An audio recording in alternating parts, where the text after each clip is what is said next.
السلام عليكم ورحمة الله وبركاته. بسم الله الرحمن الرحيم. إن الحمد لله نحمده ونستعينه ونستغفره ونعوذ بالله من شرور أنفسنا ومن سيئات أعمالنا. من يهده الله فلا مضل له ومن يضلل فلا هادي له، وأشهد أن لا إله إلا الله وحده لا شريك له، وأشهد أن محمدا عبده ورسوله. يا أيها الذين آمنوا اتقوا الله حق تقاته ولا تموتن إلا وأنتم مسلمون. يا أيها الناس اتقوا ربكم الذي خلقكم من نفس واحدة وخلق منها زوجها وبث منهما رجالا كثيرا ونساء، واتقوا الله الذي تساءلون به والأرحام إن الله كان عليكم رقيبا. يا أيها الذين آمنوا اتقوا الله وقولوا قولا سديدا يصلح لكم أعمالكم ويغفر لكم ذنوبكم،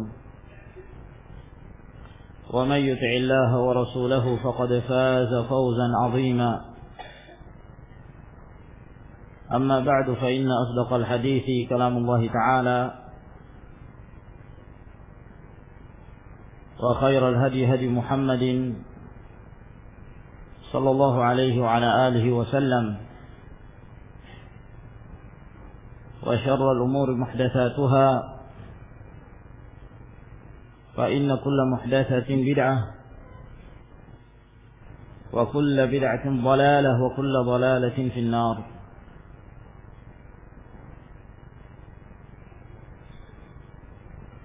معاشر المسلمين رحمكم الله. Alhamdulillah, kembali kita berkumpul dan beristima' pada malam hari ini dalam pengajian Sahih Al-Imam Al-Bukhari rahimahullah ta'ala. Dan pada pertemuan sebelumnya kita telah membacakan hadis-hadis yang disebutkan di dalam bab ismi man kadzaba 'ala an-nabiy sallallahu alaihi wa ala alihi wasallam. Bab dosanya orang yang berdusta atas Nabi sallallahu alaihi wa ala alihi wasallam. Dan telah kita sebutkan faedah-faedah dan istinbat yang terkandung di dalam hadis-hadis tersebut. Sehingga pada malam hari ini insyaallah taala kita memasuki bab yang berikutnya, yang disebutkan di sini sebagai bab yang ke-39.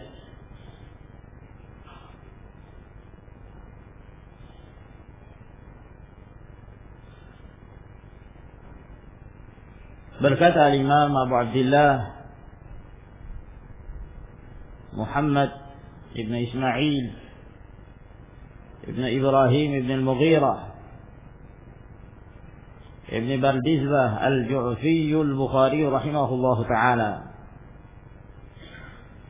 Bab kitabati al-ilm.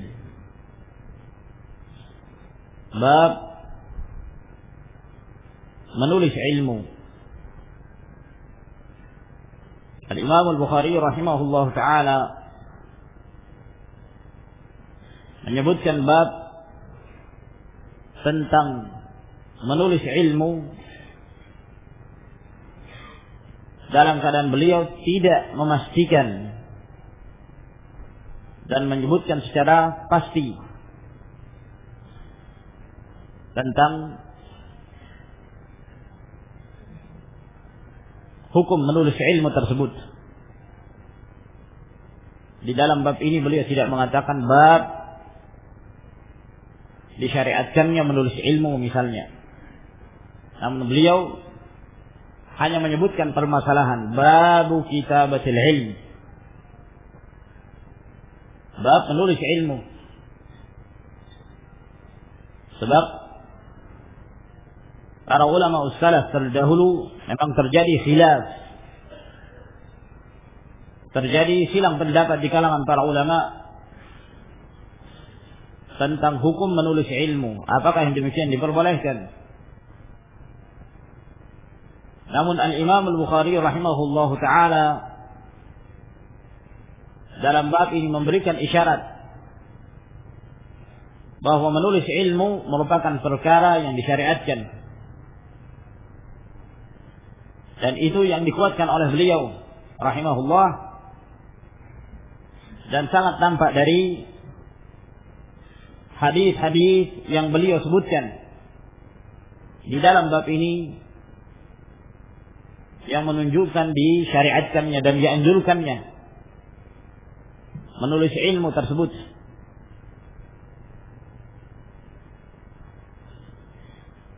Dan ini pendapat yang sahih bahwa ilmu yang dimaksud ilmu di sini adalah ilmu syara', kitabullah dan hadis-hadis Nabi sallallahu alaihi wasallam, dan mendalami agama Allah Subhanahu wa taala. Dianjurkan untuk menulisnya. Sebab menulis ilmu merupakan salah satu cara untuk memelihara ilmu. Memelihara ilmu bisa dengan menghafal, dan bisa pula dengan menulis. Dan masing-masing dari kedua cara ini ada kelebihan dan kekurangannya. Adapun menghafal ilmu, kelebihannya dalam hal ilmu tersebut akan terus terbawa di mana orang tersebut pergi. Berbeda dengan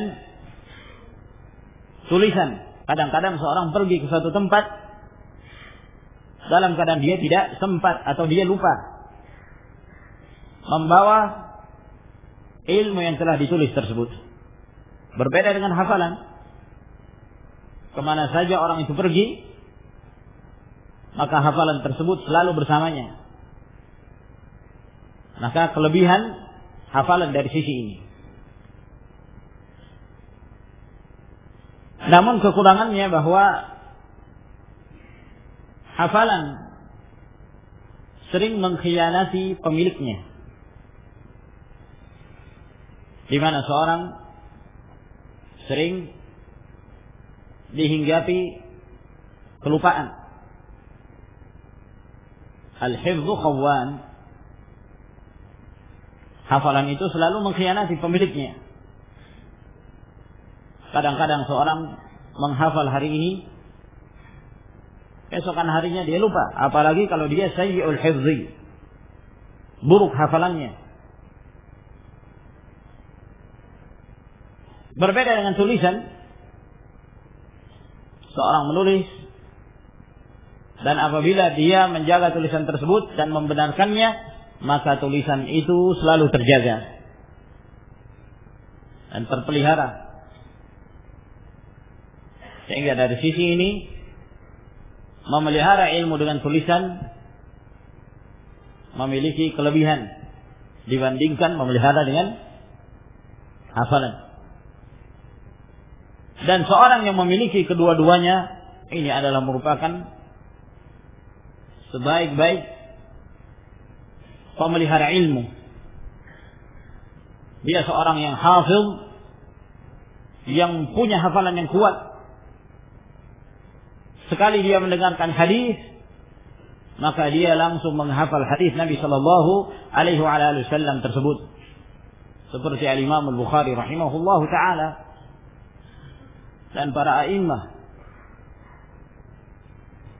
Dan ini merupakan kelebihan. Dan lebih istimewa lagi apabila seorang mempunyai kitab dan dia menulis hadis dan kitabnya tersebut terpelihara sehingga hadis-hadis yang terdapat di dalamnya senantiasa terjaga.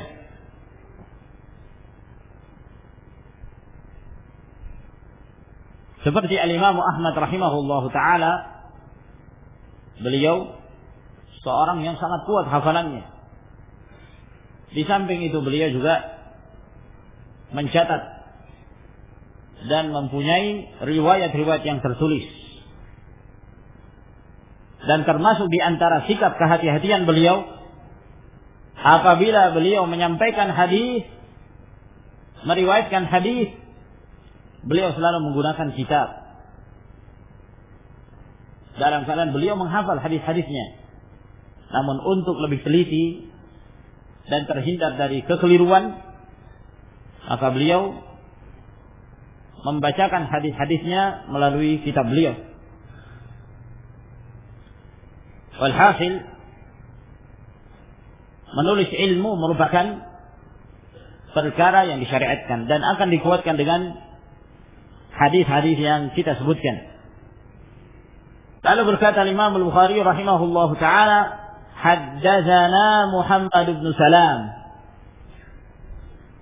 telah memberitakan kepada kami Muhammad bin Salam Al-Bukhari Abu Abdullah Al-Bikandi, dan beliau satu daerah dengan Al-Imam Al-Bukhari rahimahullahu taala, dan beliau termasuk di antara pembesar muhadditsin pada zamannya, yang orang-orang dari kalangan ahlul hadis banyak mengambil ilmu kepada beliau rahimahullahu taala. Bahkan Yahya bin Yahya rahimahullahu taala At-Tamimi An-Naisaburi, beliau mengatakan di Khurasan kanzan, bahwa di daerah Khurasan ada 2 gudang ilmu. Kanzun 'inda Muhammad bin Salam wa kanzun 'inda Ishaq bin Rahuya. Gudang ilmu yang pertama ada pada Muhammad bin Salam Al-Bikandi, sedangkan gudang ilmu yang kedua ada pada Ishaq bin Rahuya rahimahumallahu taala. Dan Muhammad bin Salam, apabila beliau membuka majelis, maka majelis tersebut sangat padat sekali. Mereka berlomba-lomba untuk mengambil ilmu dari Muhammad bin Salam rahimahullahu taala. Dalam sebuah riwayat disebutkan oleh Muhammad bin Yaqub bahwa riwayat ini adalah riwayat yang sangat masyhur, bahwa suatu ketika ada seorang syekh, seorang tua, datang kepada Muhammad bin Salam. Lalu dia mengatakan, ya Aba Abdillah, ana Rasul Malikil Jin,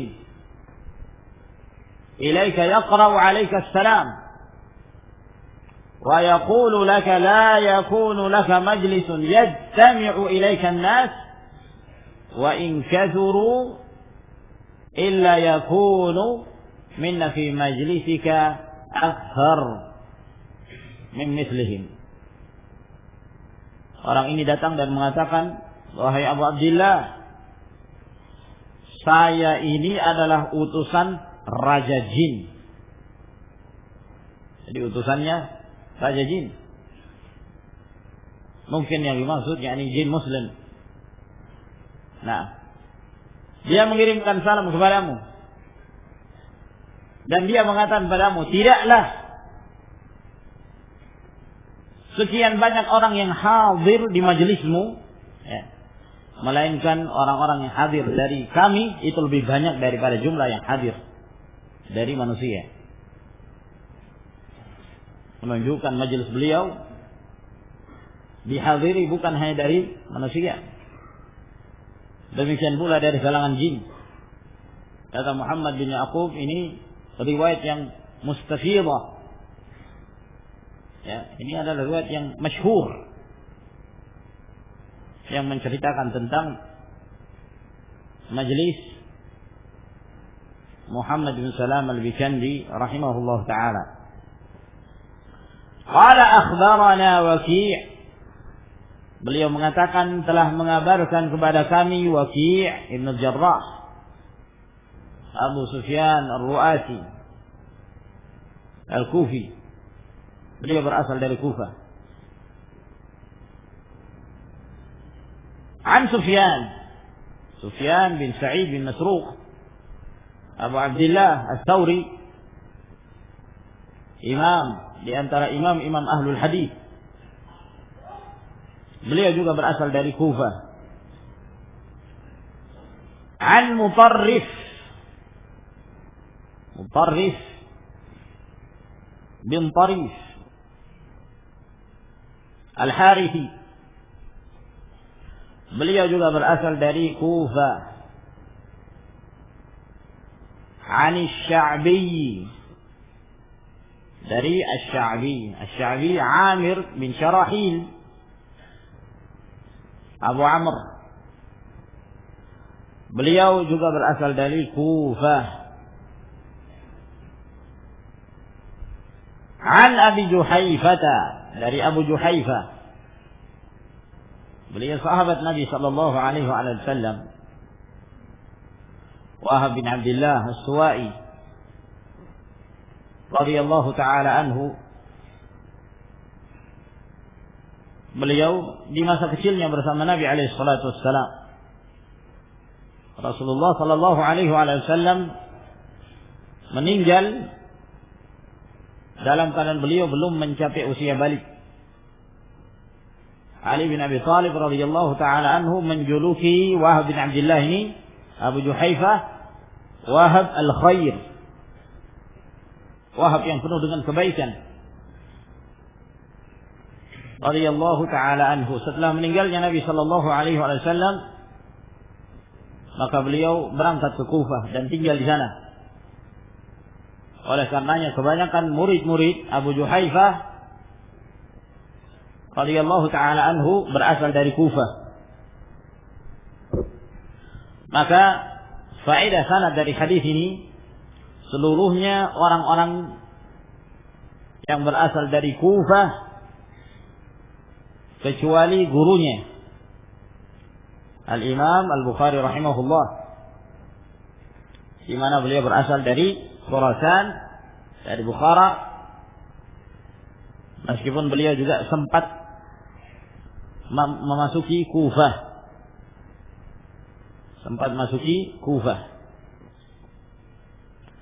Dari Abu Juhaifah qala, beliau berkata, qultu li Aliyin, aku pun berkata, maksudnya bertanya, aku bertanya kepada Ali bin Abi Thalib, Abul Hasan, na'am, Amirul Mu'minin, Rabi'ul Mubashshirina fil Jannah wa Rabi'ul Khulafa'ir Rashidin. Beliau yang keempat dari Al-Khulafa'ur Rashidun dan termasuk di antara 10 sahabat yang mendapatkan jaminan surga.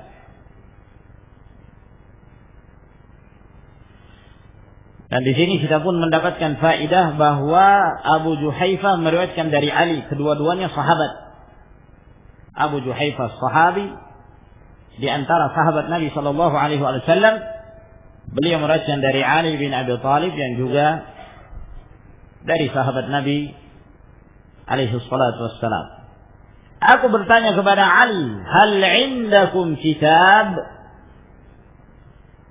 Apakah engkau memiliki kitab?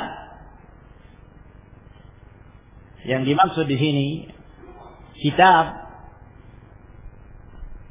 oleh Abu Juhaifah ketika beliau bertanya kepada Ali radhiyallahu taala anhu, yaitu sesuatu yang tertulis.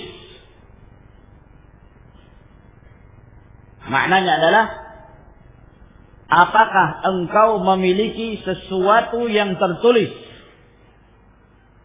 yang engkau ambil dari Rasulullah sallallahu alaihi wasallam dari apa yang diwahyukan kepada beliau? Jadi Abu Juhayfah bertanya kepada Ali bin Abi Thalib, apakah ada yang lain selain dari apa yang disebutkan di dalam Al-Quran Karim? Mungkin ada wahyu lain, ya, yang diberikan kepadamu. Karena Ali bin Abi Thalib radhiyallahu ta'ala anhu, selain beliau sebagai seorang sahabat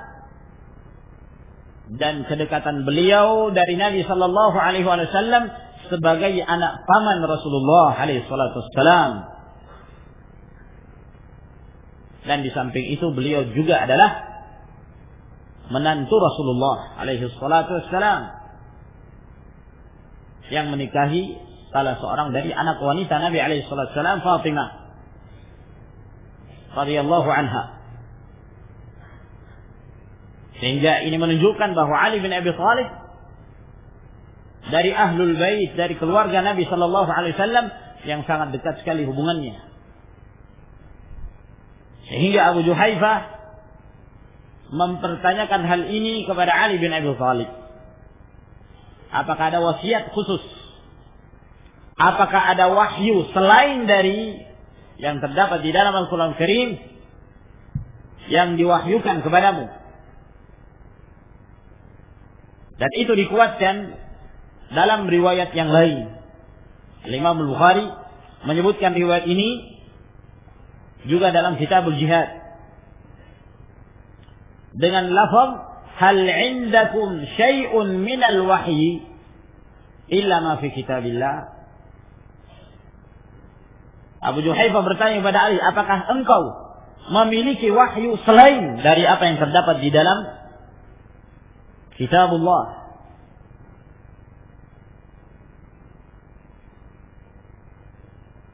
Dan juga diriwayatkan oleh Imam Al-Bukhari di dalam kitab yang lain, dalam Kitabud Diyat.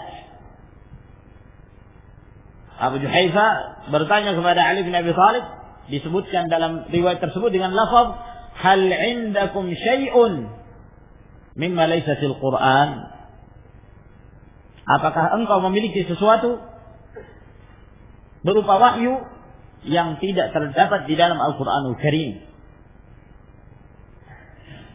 Nah, mengapa Abu Juhayfah mempertanyakan hal ini kepada Ali bin Abi Thalib? Apakah engkau memiliki sesuatu berupa wahyu selain dari Al-Quran?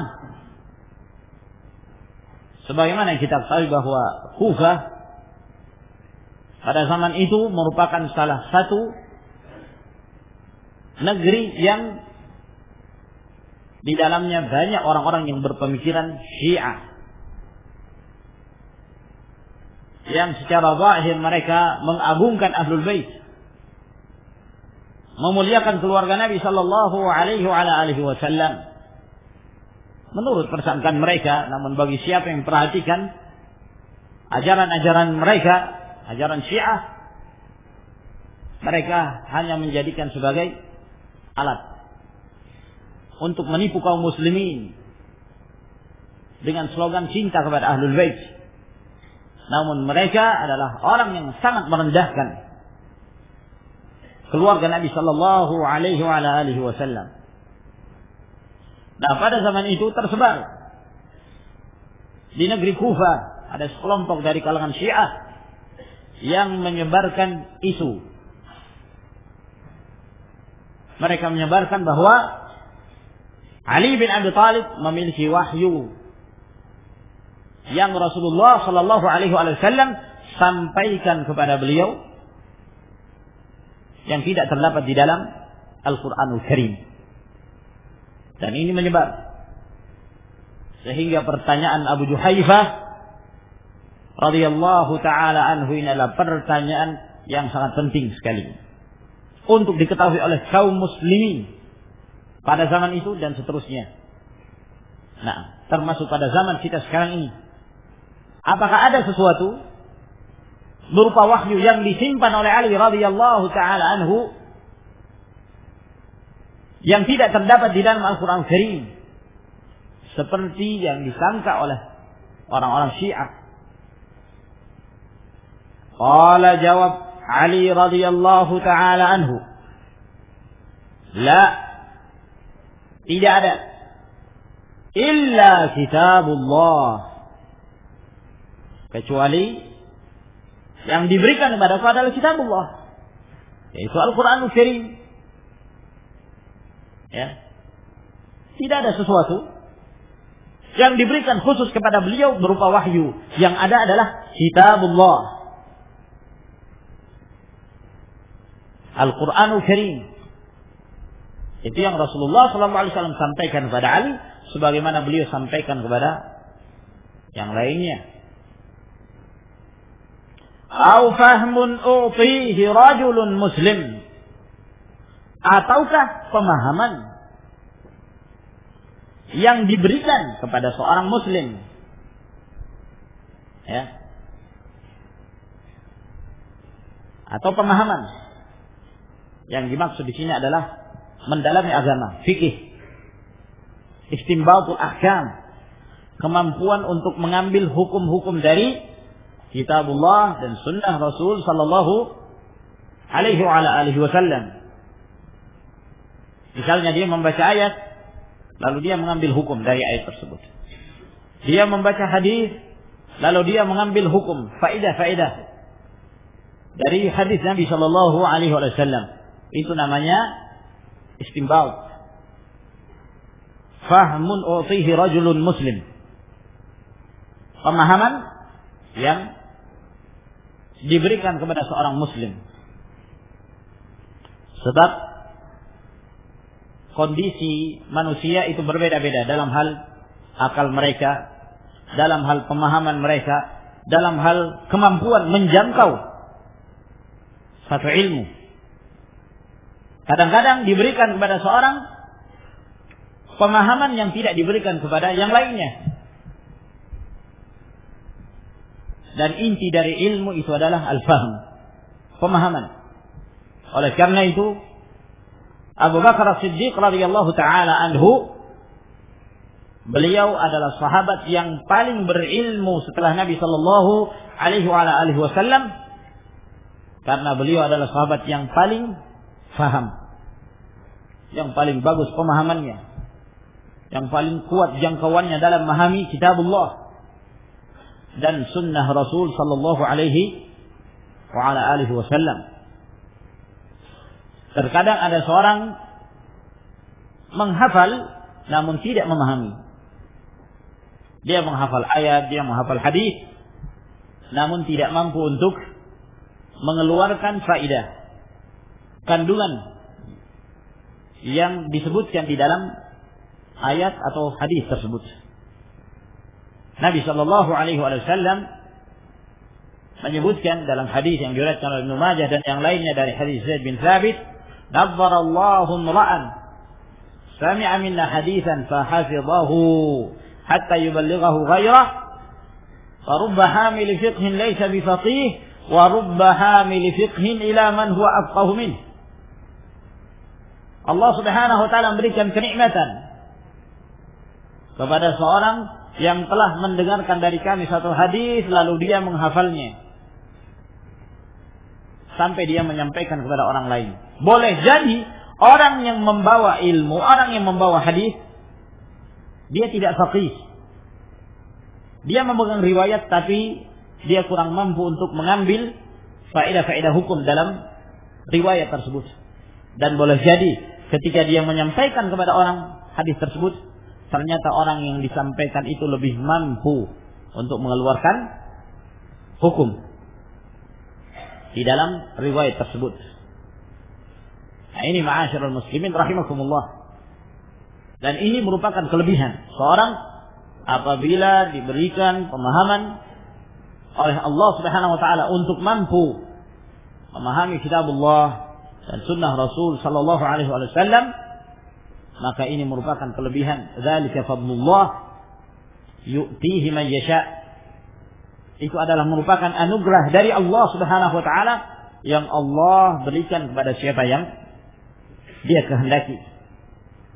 Ibnu Abbas radhiyallahu taala anhuma disejajarkan oleh Umar bin Al-Khattab radhiyallahu taala anhu pada zaman khilafah beliau dengan orang-orang tua yang pernah mengikuti perang Badar dari kalangan para sahabat Nabi radhiyallahu anhum.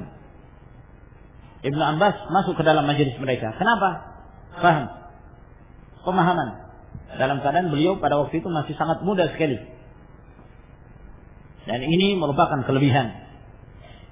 Ma'asyiral muslimin rahimakumullah. Oleh karena itu, para ulama menasihati agar seorang selalu berusaha untuk mengambil faedah hukum, faedah ilmiah dari Al-Qur'anul Karim dan dari hadis-hadis Nabi sallallahu alaihi wasallam. Nah, membaca ayat berusaha untuk mengeluarkan hukum apa yang bisa kita ambil, yang bisa kita peroleh dari ayat tersebut. Pada saat kita membaca hadis Nabi sallallahu alaihi wasallam, maka kita berusaha untuk mencermati, melihat apa faedah yang bisa kita keluarkan dari hadis Nabi sallallahu alaihi wasallam. Setelah itu baru kita menguatkannya dengan pendapat para ulama, dari para ulama ussalaf rahimahumullahu taala. Apabila sampai kepada kita ayat lalu kita memahami, atau sampai kepada kita hadis lalu kita memahaminya, setelah kita mengambil hukum tersebut baru kita merujuk kepada pendapat para ulama salaf, dan ternyata kita mendapati apa yang kita keluarkan dari faedah hukum dari ayat dan hadis tersebut sama dengan apa yang dikatakan oleh para ulama salaf, dan mereka sepakat. Walhamdulillah. Itu adalah merupakan kelebihan yang Allah Subhanahu wa taala berikan kepada hamba itu. Atau pada saat kita mengambil atau mengeluarkan hukum dari ayat atau hadis, setelah itu kita melihat bagaimana pendapat para ulama as-salaf dalam hal ini, dan kita mendapati mereka berselisih. Kita mendapati mereka berselisih dalam perkara tersebut. Lalu apa sikap kita? Kita melihat mana yang rajih, mana yang lebih kuat. Ya. Setelah kita melihat bahwa yang zahir dari hadis tersebut lebih mendekati pendapat ini misalnya, maka kita pun mengambil pendapat yang lebih mendekati dalil. Namun kalau misalnya kita melihat ayat atau hadis lalu kita mengambil faedah hukum dari nas tersebut, setelah itu kita melihat bagaimana pendapat para ulama, ternyata tidak seorang pun dari para ulama yang berpendapat seperti apa yang kita pahami. Gimana itu? Maka segera tinggalkan pendapat sendiri.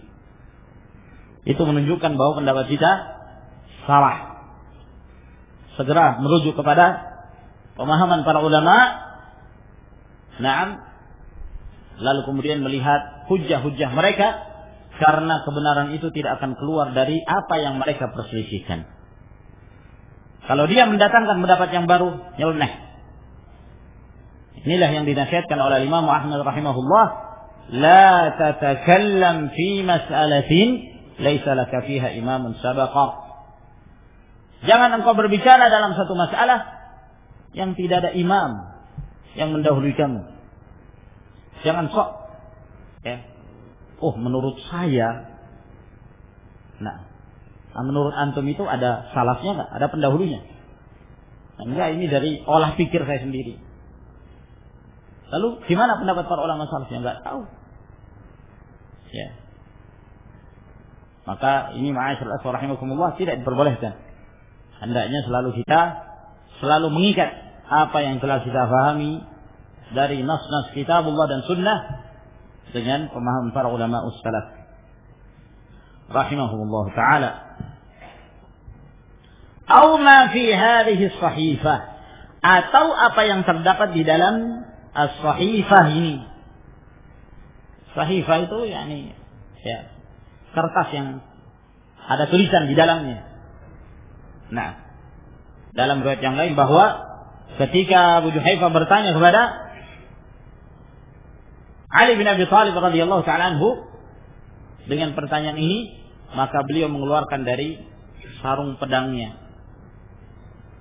Nah, jadi beliau ada pedang Ali bin Abi Thalib dan ada sarung pedangnya. Nah, di dalam sarung pedang itu ada lembaran yang di dalamnya ada tulisan. Nah, itu yang beliau keluarkan.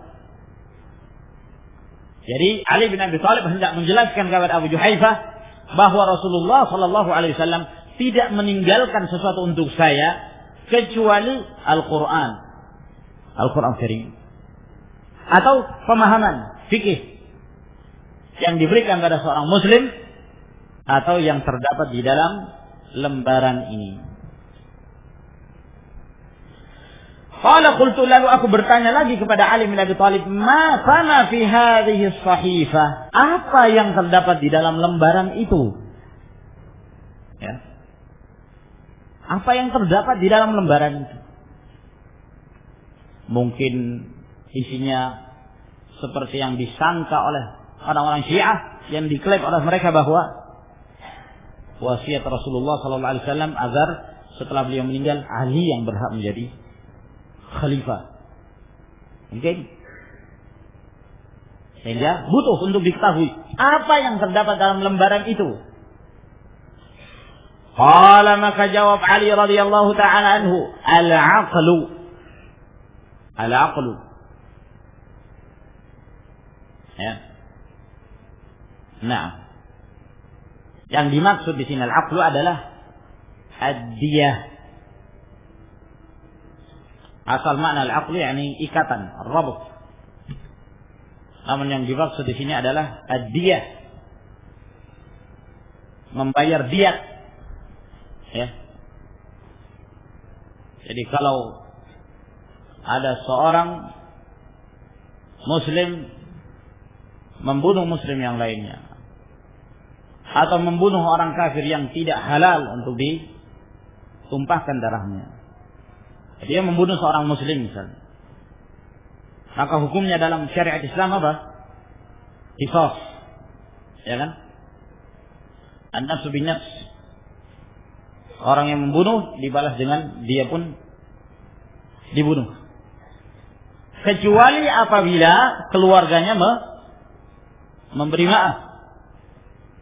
Nah, apabila keluarganya memberi maaf kepada yang membunuhnya, maka jatuh hukum qisas dan wajib bagi yang membunuh ini untuk membayar diyah. Nah, fadiyatun musallamatun ila ahli.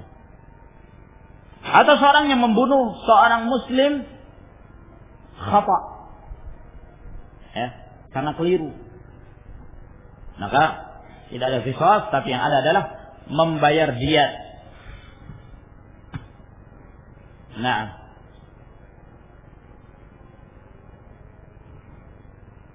kata Nabi sallallahu alaihi wasallam, inna fin nafsi ad-diyata mi'atan minal ibil. Kalau seorang membunuh satu jiwa, maka diyatnya adalah 100 ekor unta. Satu ekor unta itu berapa? Kita nggak usah hitung unta dulu, karena kita bukan orang Arab, belum tahu harganya. Kita hitung sapi. Sapi satu ekor berapa? 7 juta lah, yang standar. 7 juta. 100 ekor berapa? 700 juta. Ya. Rumah sudah dijual, mobil sudah dijual, belum lunas-lunas. Itu baru sapi. Kita baru menghitung sapi ini 700 juta. Unta mungkin berapa kali lipat itu dibanding harga sapi. Anggap sudah minimal 1 miliar misalnya, minimal 1 M. Nah, bangkrut, iya kan? Menunjukkan bahwa jangan dianggap ringan menumpahkan darah seorang muslim. Berat. Itu di dunia, ma'asyiral rahimakumullah. Di akhirat nanti ada lagi penghisaban. Ada lagi qisas. Nah, itu dalam hukum dunia. Kalau di akhirat. Nah, dan terbukti dia sengaja menzalimi seorang itu, akan bermasalah, akan kebaikan-kebaikannya itu akan diambil, atau kalau dia tidak punya kebaikan, maka dosa orang yang dizalimi akan ditumpukkan kepada orang itu. Nah, sangat berat. Nah, menghilangkan satu hidung ini hilang, sama dengan membunuh dalam pembayaran dia 100 ekor unta. Menghilangkan lidah 100 ekor unta. Menghilangkan 2 bibir 100 ekor unta. Berarti kalau 1 50. Menghilangkan 1 mata 50. Bukan 50 rupiah, 50 ekor unta. Nah, jari jemaah ini 1 jari 10 ekor unta. 1 jari 10 berapa? Hah? Ya 100. Nah, ya, 1 kaki 50 ekor unta. Berat. Nah, oleh karena itu jangan coba-coba menzalimi orang lain. Tanggungannya di hadapan Allah Subhanahu wa taala. Beda kalau dalam jihad yang syar'iyah, lain lagi.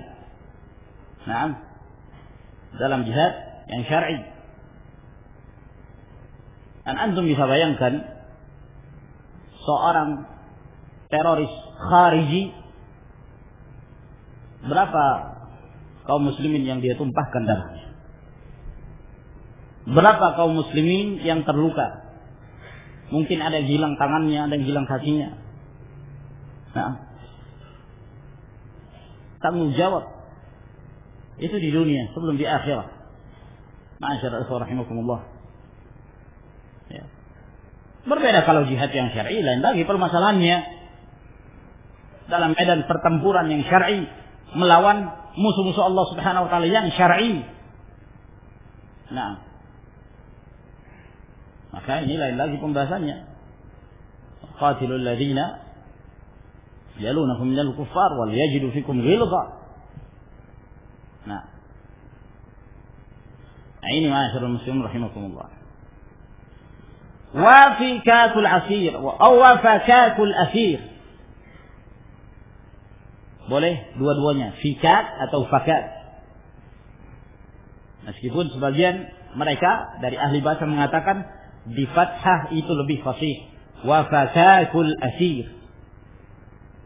Fakat itu artinya membebaskan al-asir, tawanan. Dan membebaskan tawanan apabila ada seorang muslim ditawan oleh pihak musuh merupakan wajib kifayah bagi kaum muslimin untuk membebaskannya.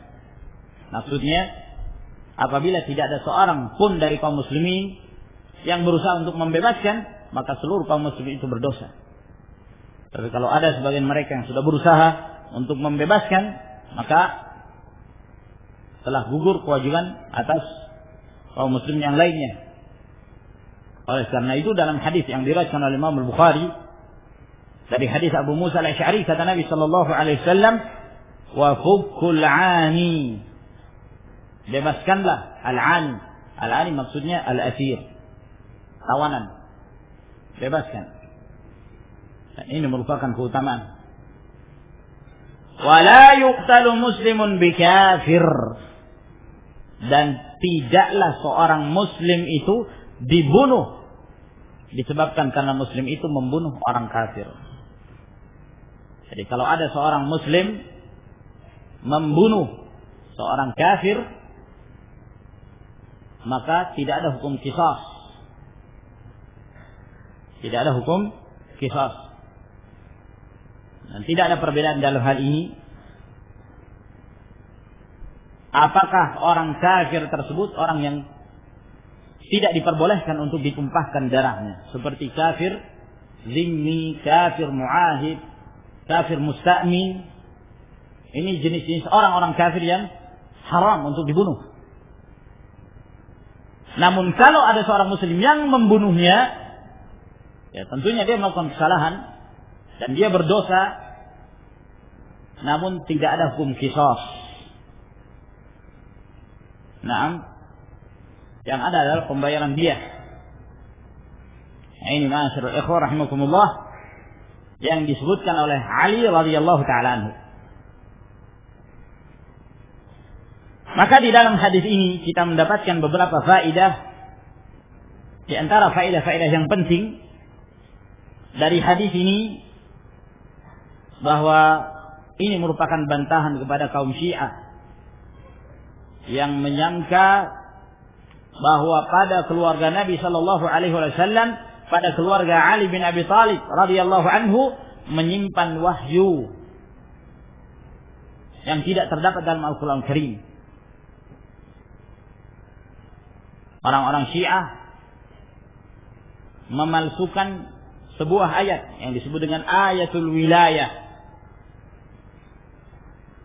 yang katanya disembunyikan oleh Utsman radhiyallahu ta'ala anhu dan tidak dimasukkan ke dalam Al-Qur'an Karim. Nah, disebut ayatul wilayah, yang ayat ini kandungannya adalah pengangkatan khilafah bagi Ali radhiyallahu ta'ala setelah meninggalnya Rasulullah sallallahu alaihi wasallam. Dan ini dusta. Ma'asyiral ikhwah rahimakumullah. Dustanya orang-orang Syiah. Mereka juga mengatakan bahwa Al-Quran yang sekarang ini ada di tangan kaum muslimin bukan Al-Quran yang asli. Sebab Al-Quran yang asli itu lebih banyak jumlahnya dari Al-Quran yang sekarang ini. Mereka menuduh Utsman radhiyallahu ta'ala menghilangkan kurang lebih 2/3 ayat yang terdapat dalam Al-Quran. Dan mereka mengklaim bahwa di sana ada mushaf yang dikenal dengan nama mushaf Fatimah. Jadi dari Ahlul Bait. Yang mushaf Fatimah ini disebutkan oleh Al-Kulaini dalam kitabnya Al-Kafi, bahwa Ja'far bin Muhammad As-Sadiq mengatakan, Innal Qur'an alladhi anzalahu Allah ala Jibril ila Muhammadin sallallahu alaihi wasallam 17,000 ayat. Bahwa Al-Quran yang Allah turunkan kepada Jibril untuk disampaikan pada Muhammad sallallahu alaihi wasallam sebanyak 17.000 ayat. Sekarang dalam Al-Quran kita berapa? 6.000 lebih. 17.000 ayat. Mereka menuduh bahwa para sahabat telah merubah Al-Quran Karim. Dan mereka dusta dalam hal ini. Dan mereka dusta dalam sekian banyak permasalahan-permasalahan dalam agama. Mereka nisbahkan kepada Islam, dan Islam berlepas diri dari keyakinan-keyakinan mereka. Dan mereka mengatakan bahwa Mushaf Fatimah nanti akan dibawa oleh imam yang ke-12, Imam Mahdi Al-Muntazar. Sehingga karena sekarang belum ada, boleh menggunakan mushaf yang diriwayatkan oleh para sahabat, padahal mereka mengkafirkan para sahabat. Nah, dalam rangka taqiyah, tentunya taqiyah, berpura-pura menyembunyikan keyakinan di hadapan ahlus sunnah, di hadapan kaum muslimin, agar akidah mereka bisa diterima di tengah-tengah umat. Nah, oleh karena itu ma'asyiral ikhwah rahimakumullah, Ya, jangan sekali-kali mendekati seorang yang Syi'i atau berpemikiran dengan pemikiran Syiah. Nah, mereka akan meniupkan berbagai macam syubhat, merendahkan para sahabat meskipun dengan cara ya sedikit demi sedikit. Diragu-ragukan riwayat-riwayat para sahabat. Dan di dalam hadis ini juga menjelaskan kepada kita disyariatkannya dia, bahwa dia itu sabit berdasarkan Al-Quran Karim dan Sunnah Rasul Sallallahu Alaihi Wasallam. Dan di dalam hadis ini juga menjelaskan kepada kita disyariatkannya membebaskan tawanan muslimin.